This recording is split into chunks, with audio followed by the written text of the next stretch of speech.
मार्गशीर्ष मास के आद्रा नक्षत्र के दिन ब्रह्म मुहूर्त से लेकर शाम को प्रदोष काल तक अगर कोई एक बार भी भगवान शंकर के शिवलिंग का दर्शन कर लेता है तो उसकी जिंदगी में उसने कितने भी व्रत करे, उपास करे, उन व्रतों में, उन उपासों में अगर कोई त्रुटि रह गई हो, कोई गलती हो गई, कोई यज्ञ करा, अनुष्ठान करा, साधना करी, तप करा, व्रत करा, दान करा, पुण्य करा, सत्कर्म करा, उसमें अगर कोई त्रुटि रह जाती है, कोई कमी रह जाती है, कुछ छूट गया होता है, तो केवल मार्गशीर्ष मास के आद्रा नक्षत्र के दिन भगवान शंकर के शिवलिंग का दर्शन कर लेने से वो सारी त्रुटियां समाप्त हो जाती है और शिव की कृपा। अब कितनी बड़ी कृपा है भगवान शंकर जी की कि ये 5 दिन की जो कथा है 6 तारीख से 10 तारीख तक जो हो रही है 5 दिन की कथा, उसमें बीच में 9 तारीख पड़ रही है और उस 9 तारीख को मेरे शंकर भगवान की प्रथम ज्योति का दर्शन हुआ, शिवलिंग का दर्शन हुआ आद्रा नक्षत्र के दिन भगवान शिव को।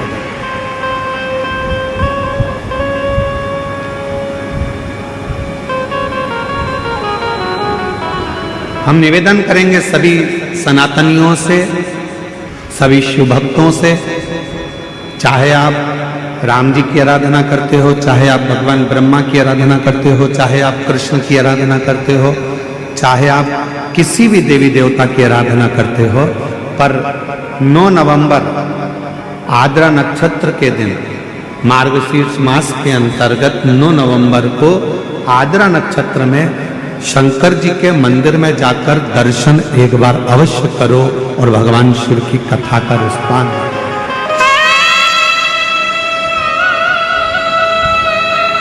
अवश्य।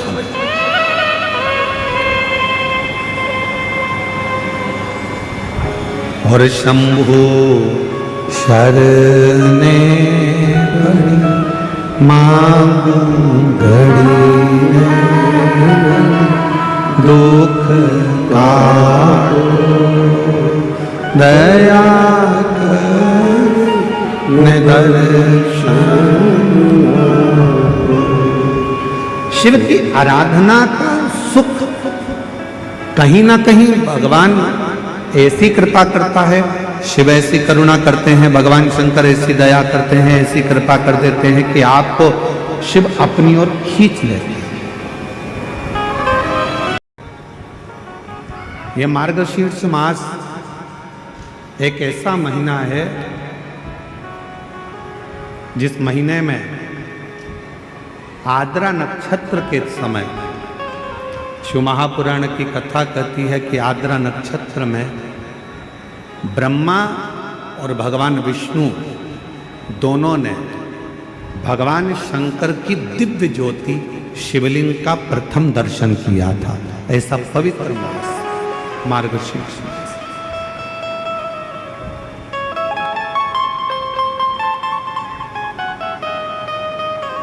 पूरे ब्रह्मांड में सबसे पहला शिवलिंग का दर्शन अगर किसी ने करा तो भगवान ब्रह्मा और भगवान विष्णु।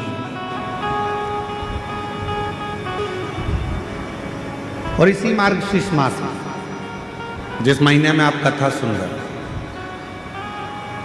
इसी मार्गशीर्ष मास के आद्रा नक्षत्र में, और आपको बताते हुए बड़ी प्रसन्नता हो रही है कि वो आद्रा नक्षत्र इसी कथा के बीच में पड़ेगा 9 तारीख को, 9 नवंबर।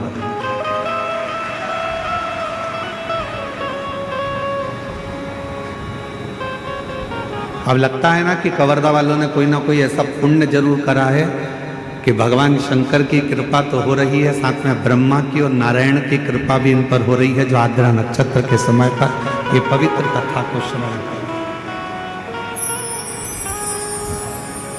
शिव महापुराण में तो यहाँ तक वर्णन किया गया है कि यदि मार्गशीर्ष मास शंकर भगवान के शिवलिंग का मूल माना गया,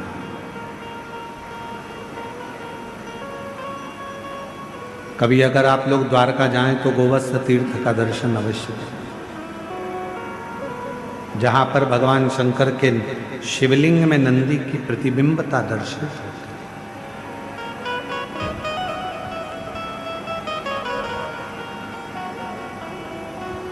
और ये केवल एक प्रसंग नहीं है। एक बार मां जगत जननी जगदम्बा अम्बा मां पार्वती जी ने भी भगवान शंकर के, जब भगवान देवादिदेव महादेव भगवान शंकर कहीं ओझल हो गए, छुप गए, दिखे नहीं, मिलते नहीं, सामने नजर आते नहीं, तब मां पार्वती जी ने भी भगवान शंकर जी से, भगवान नंदी से, नंदीश्वर से, भगवान शिव के बारे में बहुत सारे आराधना करी, साधना। कई लोग हंसी करते हैं, कई लोग हंसी उड़ाते हैं क्या कि नंदी के शिव जी का दर्शन कर कर जब हम जाते हैं और नंदी के कान में अगर मंत्र कहते हैं तो लोग बाग हंसते हैं। बताओ, पत्थर का नंदी है, पाषाण का नंदी है, और उसके कान में ऐसी बात कर कर लोग जाते हैं।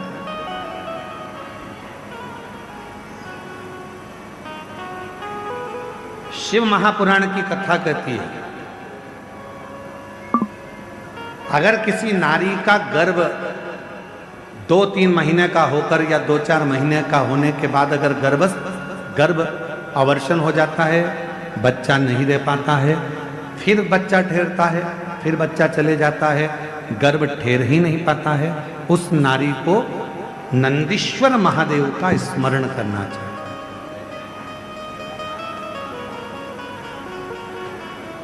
सात बेलपत्र शिव जी के सामने जो नंदी विराजमान है उस नंदी पर समर्पित करें। घर में थोड़ा सा चावल पकाकर उसमें थोड़ा मूंग मिलाकर एक बेलपत्र रखकर किसी भी दिन नंदीश्वर महादेव का स्मरण कर कर कोई वृषभ को, कोई बेल को, कोई नंदी को थोड़ा सा चावल, थोड़ा मूंग और एक बेलपत्र रखकर उसको खिला दे। और उसके बाद जब गर्भस्थ धारण करते हैं फिर वो बच्चा समाप्त नहीं होता, पूर्ण बच्चा जन्म लेता है। और उसका भी कथा यहाँ, उसका भी पत्र यहाँ पर है, देखो उसका भी पत्र। कहीं बैठे हों तो आ सकते हैं। शंकर शंकर है, ओघड़दानी ओघड़दानी है। एक विश्वास, एक भरोसा, एक दृढ़ता शिव के प्रति। शिव महापुराण की कथा कहती है, भगवान शंकर का चरित्र कहता है, शिव तत्व कहता है। स्वयं मां जगतजननी जगदम्बा नंदी के पास बैठकर नंदी से अपने हृदय की बात कहती हैं।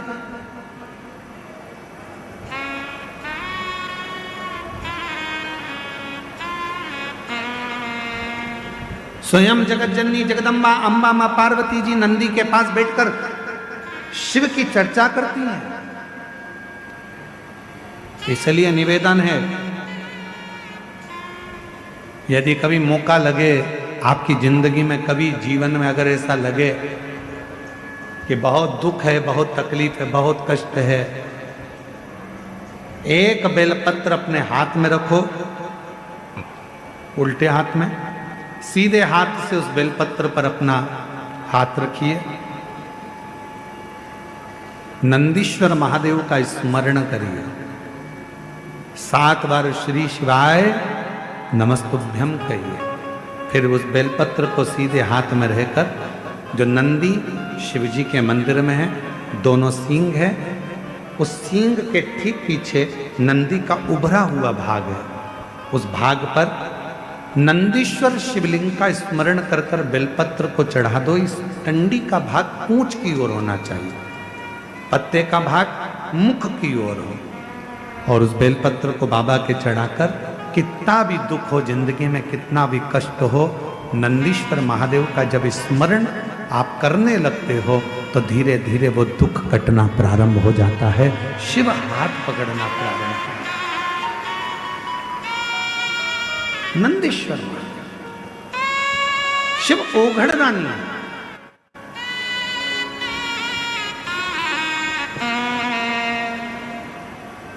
और जो जैसी भावे लाला 17 साल के बाद बच्चा हुआ है। एक बार जोरदार ताली बजाकर स्वागत करें। जो जैसे भावना लाया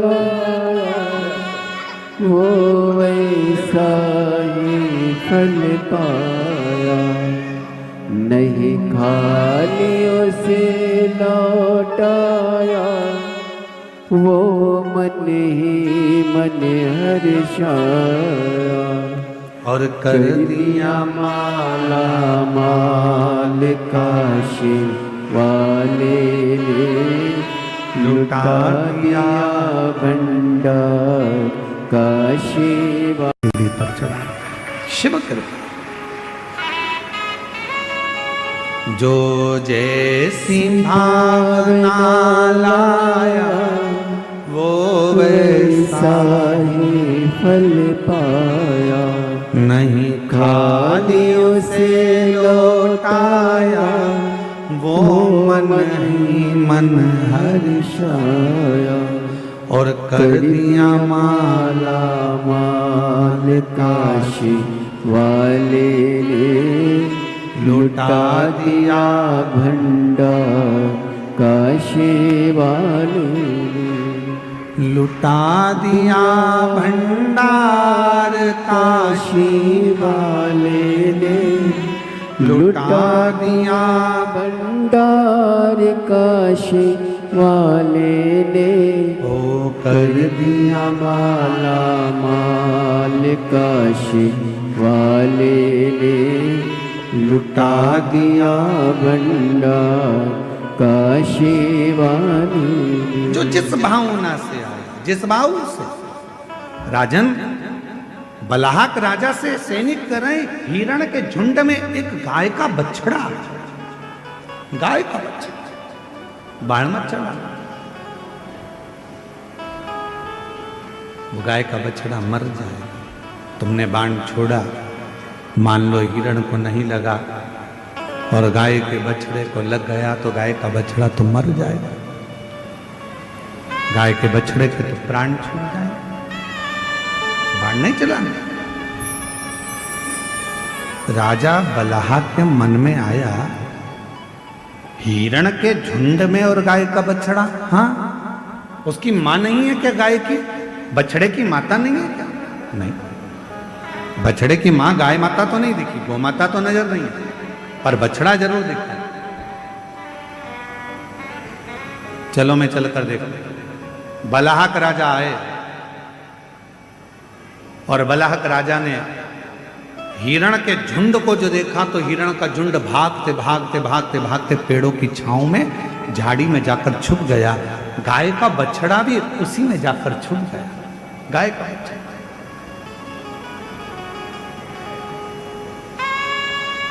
अभी आपको कथा में कहा, आपको भगवान को ढूंढने नहीं जाना है, केवल भगवान का नाम लो, भगवान तुम्हें ढूंढते ढूंढते तुम्हारे पास पहुंच जाए। परमात्मा पहुंच, तुम्हें नहीं जाना है, भगवान स्वयं आता है। दुख आ गया, तकलीफ आ गई, कष्ट आ गया, बीमारी आ गई, बहुत बड़ा तकलीफ आ गई, तुम जाओ कहां? शिव के मंदिर। तुम कहां जाओ? शंकर के मंदिर। तुम्हारे घर के पास में जो शिवालय है, शिव का मंदिर है, एक लोटा जल चढ़ाना प्रारंभ कर दो। शंकर के मंदिर में जाकर प्रार्थना करना प्रारंभ कर दो, शिव से निवेदन करना प्रारंभ कर दो, मंदिर में झाड़ू पोछा करना प्रारंभ कर दो। फिर वो तुम्हें ढूंढता ढूंढता तुम्हारे दुख मिटाने के लिए जरूर आए, तुम्हारी तकलीफ मिटाने के लिए जरूर आए, कष्ट मिटाने के लिए जरूर आए। शिव महापुराण के कथा के पंडाल में पहुंचे हो, भगवान शंकर की ये 5 दिन की कथा तुम्हें इस पवित्र अवसर पर श्रवण करने का सौभाग्य मिला है। पंडाल में बैठकर कथा श्रवण कर रहे हो, तुम्हें लगता है कि तुम कथा सुन रहे हो, तुम्हें लगता है हम कथा में गए हैं, तुम्हें लगता है कि तुम शंकर की कथा सुनने के लिए गए हो, पर याद रखना तुम कथा में नहीं गए हो। शंकर भगवान को तुम्हारी मन की मनोरथ, कोई कामना पूरी करना होगी तो तुम्हें पकड़कर कथा में लेकर आओ।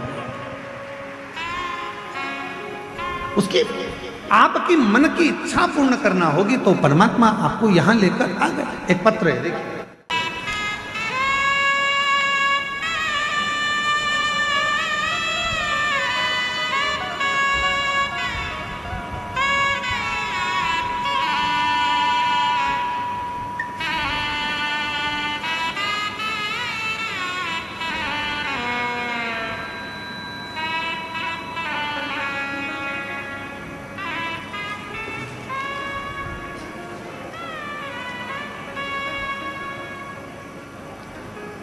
मेरा नाम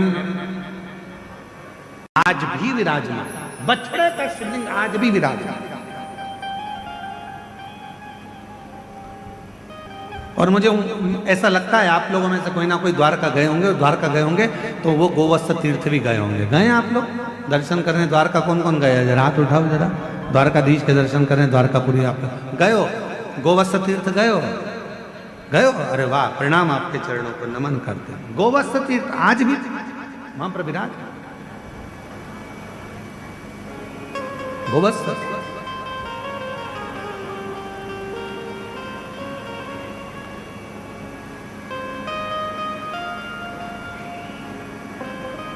गाय के बछड़े में, स्वयं गाय के बछड़े से भगवान शिव का शिवलिंग प्रकट हो गया। गाय के बछड़े से भगवान शंकर का शिवलिंग।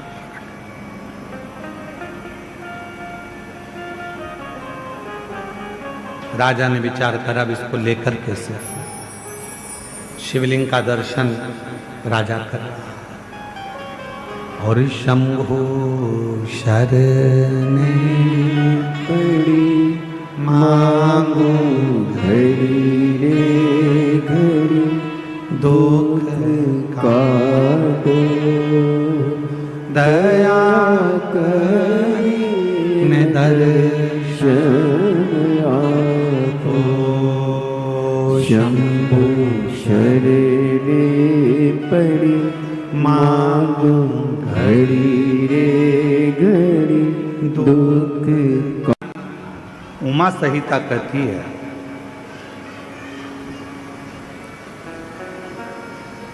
कि शंकर भगवान के मंदिर में अगर कोई जल की व्यवस्था भी कर देता है तो उस जीव को कभी किसी नरक में भटकना नहीं पड़ता, वो जीव का उद्धार स्वतः ही हो जाता।